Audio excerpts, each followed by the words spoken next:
नमस्कार। पेशागत खेलु अवसर अनेक कारण अच्छी। मुख्यतः आघात जनित किंबा प्रदर्शन भित्तिक।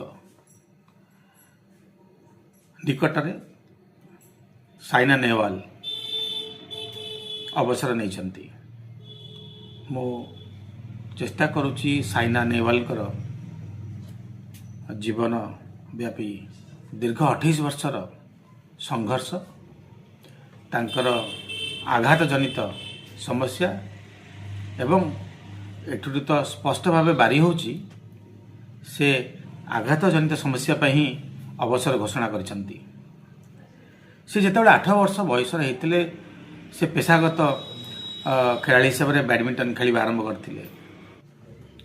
वर्तमान 2026 रे भारतर ग्लोबल रैंक होची 8 नंबर, किंतु जो समय साइना नेहवाल सीनियर कैटेगरी पेशागत भाव खेलुले से समय से पहुंचे देते भारत को रैंक नंबर 1 रे।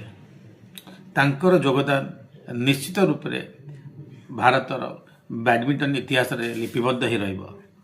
आसंतु जानि नबा से केते संघर्ष करथिले तांकर समस्या को लेकिन। 2016 रियो ओलंपिक्स परे परे तांकर आंठुरे आघात है, इंजुरी है एवं सी सर्जरी कराइथिले, आर्थ्रोस्कोपिक नी सर्जरी परे तांकर फिजियोथेरापी चिकित्सा आरंभ है। पाखापाखि 6 ରୁ 8 मास निरंतर प्रत्येक दिन को 2 थर ରୁ 3 थर फिजियोथेरापी एंड रिहाबिलिटेशन प्रोग्राम आरंभ है। एवं 2017 रे जेतेबेले वर्ल्ड चैंपियनशिप है सी पाइले ब्रोंज मेडल एवं 2018 रे जेतेबेले कॉमनवेल्थ गेम है सी पाइले गोल्ड मेडल। देखो एथु स्पष्ट भाव बारी होची कि क्रीड़ा विज्ञान एडवांसमेंट तामाने गोटे खेलाड़ी आघात रे पहुँचले एवं सर्जरी पर फिजियोथेरापी एवं तापरे से परिश्रम करले पेशादार भाव में एवं भारत पे मेडल मत नहीं आसिले। तामाने सी प्रमाण करदेले खेलाड़ी मानक गोटे बहुत भल वार्ता देइचंती कि सर्जरी पर कमबैक मध्य संभव एवं मेडल नवा संभव। तेणु जो खेलाड़ी माने पेशागत भाव में खेलुंट और इंजुरी होची से भयभूत हो जाती कि सर्जरी कलापर मो कैरियर चौपट हो गला। बहुत भल वार्ता नहीं कि आसचंती साइना नेहवाल कि सर्जरी पर मध्य मेडल संभव। ये जो सर्जरी पर मेडल संभव एवं तांकर परिश्रम, तांकर ट्रेनिंग, तांकर फिजियोथेरापी रिहाबिलिटेशन निश्चित रूप से प्रभावशाली होता जद्वारा से कमबैक करिगले। यदि मूल भाव में देखा से तांकर बैडमिंटन कैरियर भितर आघात कौ जगार से पाई। 2016 रे आम कथबार्ता आंठुरे आघात है एवं से समस्याटा 2020 रे गुरुतर भाव है। डाक्तर परीक्षा निरीक्षा कर जानिले कि तांकर आर्थराइटिस डेभलप होती। 2020 बेलू तांकर बयस थिला मात्र 30।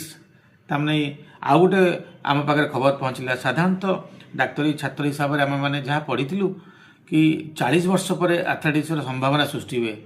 बर्तमान आम देखिलु 30 वर्ष पर आर्थराइटिस डायग्नोसिस होती। तामाने सी निरंतर परिश्रम कर गोटे छोट इंटरव्यू जहाँ आम शुणा पाइलु सी पाखापाखि 8 घंटा परिश्रम करुले दिन को।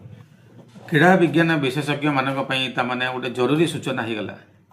जदि जन पेशादार बैडमिंटन खेलाड़ी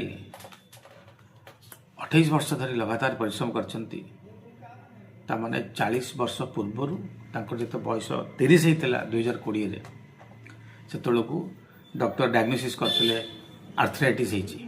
साधारणतः आर्थराइटिस 40 वर्ष पर आरंभ हुए, किंतु साइना नेहवाल को केस रे बहुत जल्दी आरंभ होता 30 वर्ष बयस। से बहुत संघर्ष कर चले आर्थराइटिस समस्या उपचार पाइबा, किंतु सेटा तांकर कैरियर पे बाधक सृष्टि कला। यदि अन्य समस्या विषय जदि टिके आम आलोचना करवा तांकर 2021 रे मध्य ग्रॉइन इंजुरी होता। 2016 रे जो रियो ओलंपिक खेलते जो आंठुर आघात लगी से समय तांकर एंकल रे टेंडो एक्लिस टेंडन इंजुरी होता एवं सिन पेन होता। एथुरु आम जानिबा को पाइले बैडमिंटन खेलाड़ी हिसाब से कौ जगार अधिक अधिक आघात सृष्टि हुए एवं से सब आघात निजक रिहाबिलिटेशन फिजियोथेरापी माध्यम ठीक कर से खेली नौले एवं जिते से निष्पत्ति नेले तांकर आंठू समस्या गोटे प्रतिबंधक सृष्टि करुच्ची कारण से चाहूले 7 ରୁ 8 घंटा कठिन परिश्रम करने ट्रेनिंग नापी आंठुर समस्या तांकर ट्रेनिंग रे गोटे बाधक साजिला एवं से बाध्य होई रिटायरमेंट अवसर डिक्लेयर कले। जो माने क्रीड़ा विज्ञान विशेषज्ञ माने अछंती क्रीड़ा फिजियोथेरापिस्ट अछंती से बहुत भल वार्ता से दे गले कि केते वर्ष अभ्यास केते दिन अभ्यास पर केउ जगह गोटे बैडमिंटन खेलाड़ी ये होता है ता विषय में से अवगत कराइले तांकर भविष्य में आगामी दिन में जीवन सुखमय हो तांको परिवार सुख शांति रुहतु एवं तांको थिबा समय से जे युवपीढ़ी मान प्रोत्साहित करते हूँ आज बैडमिंटन प्रचार प्रसार सारा भारत में तेणु तांको अशेष अशेष धन्यवाद।